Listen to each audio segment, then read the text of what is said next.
கிடைவிட கோண டீட்டாவை ஆக்கும் ஒரு உராய்வின்றி காவலிடப்பட்ட சாய்தளத்தின் மீது எல் நீளமும் எம் திணிவும் உள்ள ஒரு நேரிய கடத்தம் கம்பி PQவை ஓய்வுழைக்க வேண்டியுள்ளது.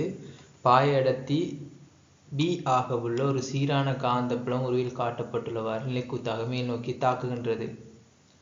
ஓகே, நிலைக்குத்தாக மேல் நோக்கி. ஓகே, கம்பியை ஓய்விற்பதற்கு கம்பியினூடாக செல்ல வேண்டிய ஓட்டம் ஐயின் பருமனும் திசையும் யாதென கேட்டிருக்காங்க. வடிவா பார்த்தீங்கன்னா இதில் செங்குத்தா போப்பது காந்தப்புலம்ன்றது செங்குத்தா போய் கொண்டிருக்கு. அதே மாதிரி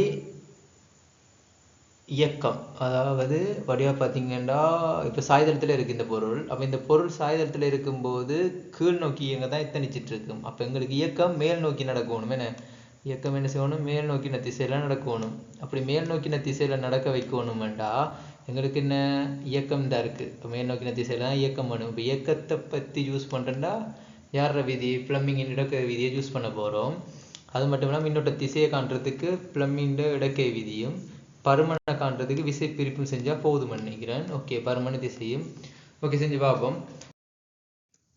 ஓகே, இதான் படம். இந்த படத்தில் கீழ் நோக்கி என்ன செய்யுது? திணிவு தாக்குது. அப்போ திணிவு கீழ் நோக்கி தாக்குது. அப்போ பொருள் சுயாதீனமாக விட்டாலே அது கீழ் நோக்கி தான் இயங்கிட்டு இருக்கும்.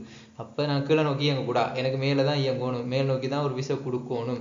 இப்போ மேல் நோக்கி விசை கொடுக்கணும்டா மின்னோட்டம் எங்கே போகணும்னு கேட்டால் இப்போ எங்களுக்கு விசை தான் தெரிஞ்ச கணியம். அதாவது மேல் நோக்கி கொடுக்கணும், விசை தான் உருவாக்க போகிறேன். உண்மையாகவே என்னத்தை உருவாக்க போகிறேன்? விசையை உருவாக்க போகிறேன்.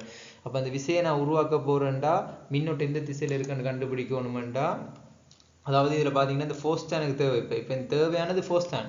அப்போ இப்படி ஒரு தேவையான இந்த ஃபோர்ஸ் வரதுக்கு மின்னோட்டம் எந்த திசையில் போகணுமெண்டா பிளம்மிங்கின் இடக்கை விதியை பாவிச்சிங்கண்டா மின்னோட்டம் இந்த திசையில் போயிட்டு இருக்கு. பிளம்மிங்கின் இடக்கை விதியை வச்சு பாருங்கள். அதாவது காந்த பாயத்தை மேலே வச்சுக்கொண்டு நடுவரில் மின்னோட்டம் திசையில் வச்சுங்கன்னா இயக்கம் எங்கண்டா இந்த திசையில் காட்டும்.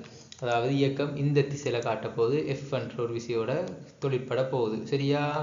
இப்போ இதுவரையும் செஞ்சாச்சு. அதாவது பிளம்மிங்கின் இடக்கை விதியை வச்சுக்கொண்டு நாங்கள் திசையை அறிஞ்சிட்டோம், மின்னோட்டத்தில் திசை அறிஞ்சிட்டோம். இப்போ பருமன் ஒரு விஷயத்தை அறியணும். அதாவது இந்த பொருளை ஒரு சாய்தளம் வழியே இந்த பாருங்க, எங்களுக்கு தெரிஞ்ச அளவுக்கு இப்படி தான் எகிரி இருக்கும். மெக்கானிக்ஸில் இதை தான் படிச்சிருக்கோம்.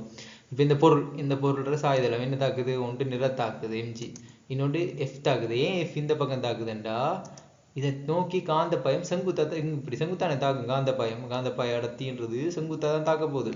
அப்போ இதுக்கு பிளம்மிங்கின் இடக்கை விதி பார்த்தீங்கன்னா எஃப்ன்றது இந்த திசை நோக்கி தான் இருக்க போகுது. அதாவது செங்குத்தா தான் இருக்கு. கீர்ன படம் பேசிக்காக ஓரளவுக்கு சரி. இப்போ என்ன கிடைக்கூறும் செங்குத்துக்கூறும் பிரிச்சா சரியா? கிடைக்கூறும் செங்குத்துக்கூறும் பிரிச்சாச்சா? கிடைக்கூறும் செங்குத்துக்கூறும் பிரிச்சுட்டேன்.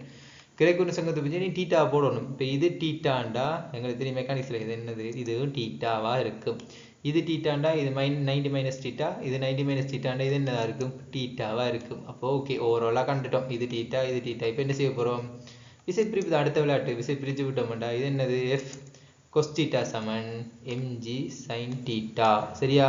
mg இது கோண சார்பாக cos θ, கோண சார்பில்லாமல் பிரிச்சா sin θ. அப்போ எஃப்ன்றது என்ன? அதாவது விசை என்ன? எஃப் சமன் BIL சொல்லுவாங்க. BIL அதோட இங்கே cos θ இருக்கு, BIL இங்கே mg இருக்கு. எங்களுக்கு என்ன தேவை? ஐ தானே தேவை. அப்போ IL மாற்றினேன்டா. ஐ சமன் mg sin θ cos θ. இந்த sin θ cos θவை நாங்கள் என்ன எழுதலாம்? tan θ எழுதலாம். அப்போ mg tan θ BL வரும். இதுக்கு பேசிக்காக ஒன்று தெரிஞ்சிருக்க வேண்டியது, பிளம்மிங்கின் இடக்கை விதி யூஸ் பண்ண தெரியணும். நீங்கள் வழக்கை விதி யூஸ் பண்ணிங்கன்னா இந்த விஷயம் பிள்ளையாக வந்துடும். ஏன்னா எனக்கு இயக்கம் தான் தேவை, இயக்கம் தான் தேவை. அப்போ மின்னோட்டம் எங்கன்னு கண்டுபிடிக்க போகிறோம். தேவையானது இயக்கம் தேவையானது என்னது? பிளம்மிங்கின் இடக்கை விதி பாவிப்பேன். இதே இப்போ திசையை காணணும், அதாவது இப்போ பருமனை காணணுன்றதுக்காக விசை பிரிப்பு தான் செஞ்சேன். ஆனால் விசை பிரிப்பு சரியாக பேசியே தெரியணும். கீழ் நோக்கி mg, பிக்கு செங்குத்தாக தான் எஃப் இருக்கும்.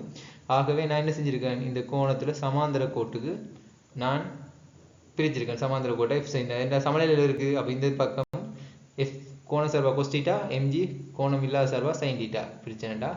ஐ பெருமானம் வந்துட்டு